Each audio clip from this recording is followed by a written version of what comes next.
Hello everyone, let's crack NEET UG in 10 minutes. जी हाँ, ये हमारा नया चैनल है जिसमें आपको नीट यूजी के डिफरेंट टॉपिक्स के वीडियोस मिलेंगे, वो भी 10 मिनट के अंदर अंदर।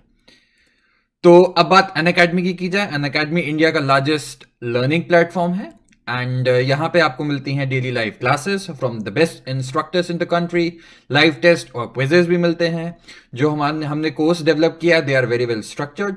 प्लस आपको मिलती है अनलिमिटेड एक्सेस 24/7 हमारे वीडियोस को, अगर आप हमारा सब्सक्रिप्शन लेते हैं। तो आप हमसे जुड़ेंगे कैसे?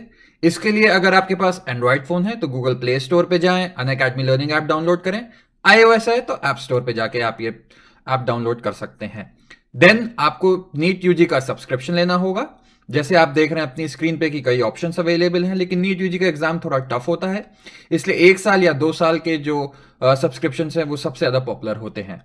तो अगर आप 2 साल का सब्सक्रिप्शन लेते हैं तो आपको पड़ता है 30,000 एंड सिर्फ 6,000 रुपए लगा के एक्स्ट्रा आप 2 साल का सब्सक्रिप्शन ले सकते हैं। ऑन टॉप ऑफ दैट, अगर आप मेरा कोड LOVE10 जो आपकी स्क्रीन पे रेड में आप देख रहे हैं उसका यूज करते हैं तो आपको सीधे मिलता है 10% ऑफ। आगे बढ़ा जाए, मेरे बारे में आप जानना चाहते हैं। मेरा नाम लव किशोर श्रीवास्तव है एंड मैगिल यूनिवर्सिटी कनाडा में मैं एज अ रिसर्चर काम कर रहा हूं इस समय। तो लास्ट लेक्चर में हमने पढ़ा कि प्लांट जो सेल्स होती हैं वो प्रोकैरियोट्स या यूकैरियोट्स हो सकती हैं। प्रोकैरियोट्स जो प्रिमिटिव सेल्स और यूकैरियोट्स जो एडवांस्ड सेल्स होती हैं। अब यूकैरियोट्स में भी मैंने आपको बताया था कई तरीके की सेल हो सकती हैं, तो उसमें 2 एग्जाम्पल्स थे, एनिमल सेल या प्लांट सेल। तो हाँ, एनिमल सेल और प्लांट सेल्स में भी डिफरेंस होता है। ये बात सही है कि वो यूकैरियोटिक सेल हैं दोनों ही, लेकिन आगे जैसे जैसे हम और रिजॉल्व करते जाते हैं सेल बायोलॉजी को, तो डिफरेंस जो है वो एनिमल सेल और प्लांट सेल्स में भी होता है। अच्छा, अब अगर एक बार हल्का सा रिकैपिचुलेट किया जाए कि यूकैरियोटिक सेल थी क्या बेसिकली, तो यूकैरियोटिक सेल क्या होती है? एक, जैसे मैंने बताया था, बेसिक सेल होती है कि एक सेल मेम्ब्रेन हुई। सेल मेम्ब्रेन के अंदर साइटोसॉल प्रेजेंट है जो जेल लाइक मटेरियल होता है, एंड उसके अंदर ढेर सारे सेल ऑर्गेनेलीज प्रेजेंट होती हैं जो मेम्ब्रेन बाउंड होती हैं। ये डेफिनेशन थी यूकैरियोटिक सेल्स की। अब बात आती है कि बेसिक डिफरेंस हमको जानना है और इसको ध्यान से समझना है कि एनिमल सेल और प्लांट सेल के बीच में डिफरेंस क्या होता है। तो ये आप 2 सेल्स देख रहे हैं जो ग्रीन में है, ध्यान से सुने। जो ग्रीन में है दैट इज प्लांट सेल और जो रेड में है वो एनिमल सेल है। तो अब यहां पे थोड़ा सा ब्रीफ इंट्रोडक्शन में दूंगा आपको, बहुत हल्का सा इंट्रोडक्शन कि सेल्स के अंदर क्या क्या ऑर्गेनेलीज प्रेजेंट हैं और क्यों प्रेजेंट हैं। तो आप ये सबसे बड़ा ऑर्गेनेली जो देख रहे हैं जिसका नाम न्यूक्लियस है, ये होता है पूरे के पूरे सेल का मेन ब्रेन।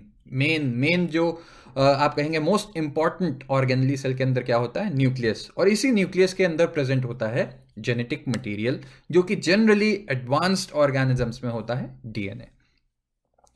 अब ये न्यूक्लियस का स्ट्रक्चर भी हमको अलग से पढ़ना है जो हम आगे पढ़ेंगे। इस न्यूक्लियस के अलावा और क्या क्या स्ट्रक्चर हो सकते हैं? माइटोकॉन्ड्रिया प्रेजेंट होता है जिसको हम बोलते हैं एनर्जी सोर्स, जहां पे पूरी की पूरी एकदम power house of the cell, जहां से मेन सेल को एनर्जी मिलती है। अब बात आती है कि आप न्यूक्लियस से ही देखेंगे तो न्यूक्लियस से जुड़ा हुआ होता है एंडोप्लाज्मिक रेटिकुलम। तो न्यूक्लियस में जब एंडोप्लाज्मिक रेटिकुलम न्यूक्लियस से जुड़ा हुआ है तो क्या होता है? एंडोप्लाज्मिक रेटिकुलम जो भी सेल के अंदर प्रोटीन्स बन रहे हैं उनकी प्रॉपर फोल्डिंग, क्योंकि अभी आप आगे प्रोटीन में भी बायोमोलिक्यूल्स जब पढ़ोगे तो आप किसी भी प्रोटीन की फंक्शनिंग के लिए उसका प्रॉपर फोल्डिंग या स्ट्रक्चर होना बहुत जरूरी है। तो ये काम होता है एंडोप्लाज्मिक रेटिकुलम का। कुछ प्रोटीन्स और लिपिड्स होते हैं जो एक जगह से दूसरी जगह जिनको जाना है, क्योंकि सेल में तो आप देख रहे हो अलग अलग कंपार्टमेंट्स बने हुए हैं, जो कि यूकैरियोट्स का एक बहुत प्रोमिनेंट एग्जाम्पल था। तो अब एक जगह से दूसरी जगह लिपिड्स को जाना है, प्रोटीन्स को जाना है, तो गोल्जी एपरेटस का यहां रोल आता है। गोल्जी एपरेटस क्या करता है? इन लिपिड्स की पैकेजिंग करता है, प्रोटीन्स की पैकेजिंग करता है, जिससे वो एक जगह से दूसरी जगह इजीली ट्रांसपोर्ट हो सके। अब आप यहां देख रहे हो एक और चीज लिखी हुई है जिसका नाम है राइबोसोम। तो अभी मैंने प्रोटीन सिंथेसिस की बात की, ये प्रोटीन सिंथेसिस कहां होती है? ये होती है इस राइबोसोम में। तो ribosome is very important for protein synthesis. अब बात आती है, 2 टर्म आप और देख रहे हो, smooth endoplasmic reticulum, rough endoplasmic reticulum. तो एंडोप्लाज्मिक रेटिकुलम जो कि न्यूक्लियर मेम्ब्रेन से कनेक्टेड था, अभी मैंने बताया, ये स्मूथ भी हो सकता है, रफ भी हो सकता है। अब स्मूथ से आप सिंपल टर्म्स में समझ रहे हो, हिंदी में सिंपल भाषा में देखो तो चिकना, और रफ का मतलब खुरदरा टाइप। तो यानी कि कोई चीज प्रेजेंट होगी एंडोप्लाज्मिक रेटिकुलम पे जो उसको रफ बना रही होगी, तो वो चीज होती है राइबोसोम। तो अब आप लिंक कर सकते हैं कि राइबोसोम प्रोटीन सिंथेसिस कर रहा है, और एंडोप्लाज्मिक रेटिकुलम का काम क्या था कि प्रोटीन की प्रॉपर फोल्डिंग और पैकेजिंग करेगा। तो बस एंडोप्लाज्मिक रेटिकुलम के ऊपर राइबोसोम्स रखे हैं, राइबोसोम्स ये प्रोटीन बनाते हैं, और एंडोप्लाज्मिक रेटिकुलम उनकी प्रॉपर फोल्डिंग और आगे ट्रांसपोर्टेशन में भी मदद करते हैं, जो हम लोग डिटेल में डिस्कस करेंगे जब उनका काम आएगा। तो अब बात आती है कि दोनों में डिफरेंस क्या है। अब आप प्लांट सेल को देखो तो जो ग्रीन में लिखा है जैसे कि क्लोरोप्लास्ट और सेल वॉल, तो सेल वॉल क्या होती है, सेल मेम्ब्रेन के अलावा एक और स्ट्रक्चर प्रेजेंट होता है प्लांट सेल में जिसको बोलते हैं सेल वॉल, जो कि प्लांट सेल को रिजिडिटी प्रोवाइड करता है। और अब बात आती है क्लोरोप्लास्ट। क्लोरोप्लास्ट क्या होता है, फोटोसिंथेसिस आप सब जानते होंगे, ग्रीन प्लांट्स होते हैं जिसमें क्लोरोफिल होता है, तो ये क्लोरोप्लास्ट बेसिकली फोटोसिंथेसिस में हेल्प करता है। तो अब ये फोटोसिंथेसिस एनिमल सेल्स तो करती नहीं, इसलिए आप याद रख सकते हो कि क्लोरोप्लास्ट पूछा जाएगा किस सेल्स में होता है, तो प्लांट सेल्स में होता है। सेल वॉल किन सेल्स में होती है, तो प्लांट सेल्स में होती है। तो ऐसा कुछ है क्या जो एनिमल सेल्स में प्रेजेंट हो प्लांट सेल्स में ना हो, तो उसका आंसर आता है सेंट्रियोल्स। अच्छा, अब सेंट्रियोल्स का क्या यूज होता है, जैसे आपको बताया गया था कि रुडोल्फ वर्चो ने बताया था कि सेल्स डिवाइड करके नई सेल्स बनाती हैं, तो सेल डिवीजन होता होगा जो हम आगे पढ़ेंगे, जो डिफरेंट सेल साइकिल की स्टेजेस होती हैं। तो इन सेल डिवीजन के लिए सेंट्रियोल एक बहुत इंपॉर्टेंट सेल ऑर्गेनेली है। तो ये प्रेजेंट होता है एनिमल सेल्स में पर प्लांट सेल्स में नहीं, क्योंकि थोड़ा सा डिफरेंस होता है, प्लांट सेल्स डिवाइड करती हैं जैसे, या एनिमल सेल्स डिवाइड करती हैं। तो अब मैंने एक टेबल यहां पे आपके लिए रखी है कि आप डिफरेंशिएट कर सकते हैं इजीली कि प्लांट सेल्स में क्या प्रेजेंट होता है और एनिमल सेल्स में क्या प्रेजेंट होता है। तो सेल शेप की अगर बात कर ली जाए तो plant cells are more rectangular, और सेल वॉल उन पे प्रेजेंट है, इसलिए सेल जो उनकी जो आउटर कवरिंग आप बोल लीजिए सिंपल वर्ड्स में, वो रिजिड होती है, तो उनका सेल शेप इतनी इजीली चेंज नहीं हो सकता। जबकि आप एनिमल सेल्स की बात कीजिए तो सिर्फ वहां पे प्लाज्मा मेम्ब्रेन है, तो सेल्स एनिमल सेल्स ज्यादा फ्लेक्सिबल होती हैं।